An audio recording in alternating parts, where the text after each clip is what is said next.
Hello, and welcome to another Friday spiritual lecture. This week we are discussing the topic of I refuse to be based on my past. So I was waiting for my auto cue to come up. It's been very slow. So we all have a past and a future. The past is done, over. As L.P. Hartley said, the past is a foreign country. They do things differently there. In other words, we were a different person in the past. We behaved and spoke differently from how we do now. So if this is true, why then do people, and ourselves, love to base our future on our past? When I first wrote this motto for the week, someone commented that a leopard cannot change its spots. And this is a belief that is so widespread. A youngster who gets into trouble is branded a troublemaker for life. A child who is praised at school for their academic achievements is expected to become a high flyer in business. There is no room left for that child to become someone else. The pressure from outside is immense. And yet still, even under those pressured circumstances, people do change. We see it all the time. The high flyer drops out of the system, and the low achiever builds themselves up. They change. And yet many are still keen, excited to remind them of who they were, as if they're attempting to bring the past into the future in order to prove a point. Life is growth and change. It is one of the only certainties in this world. Nothing stays the same. We only need to look at nature in order to see the truth of this. And yet somehow humans are not given the privilege of being allowed to grow and adapt, to learn, to have aspirations. We even consider it a compliment when people say to us, or we say to them, "Gosh, you haven't changed at all."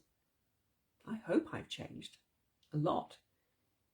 Not that our pasts were terrible, or that we did awful things, but change is so beautiful, so powerful and inspiring. The question is, why do people love to keep us in the prison of our past? What's gained by it? Sometimes it's about keeping control of a relationship. If they are the powerful one in a relationship, of course, they don't want the other person to grow, to change the balance of power. But also if they fear aging and change, then they'll want others to stay as they are in order to help them feel young. We all know people who are desperately trying to relive their youth, and they want their friends to stay the same.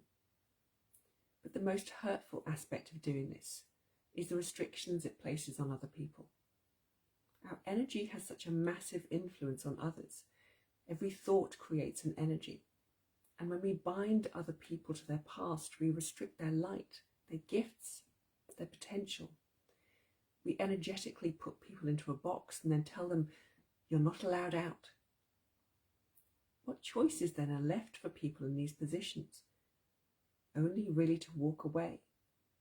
This is when marriages end, friendships break up, because one person is so desperate for the other to stay just as they were. The idea that if we can keep the other person from growing and expanding, then it means that we don't have to grow or change or adapt. And hence that we don't have to do any of the work associated with growth. We can hide away. But we cannot deny that we change. And we cannot deny that others change. Everybody needs to give each other the space to be who they are now. We need to stop judging each other on who we were and allow everyone to become truly who they are now. This journey is not perfect, and we will never be perfect as we travel it. But that's the point. It's a journey of exploration, of growth and change. We never need to be perfect. So I hope that will help you perhaps live in the moment and allow others also to live in the moment, to be exactly who they are, and give them the freedom to experiment, to discover who they are.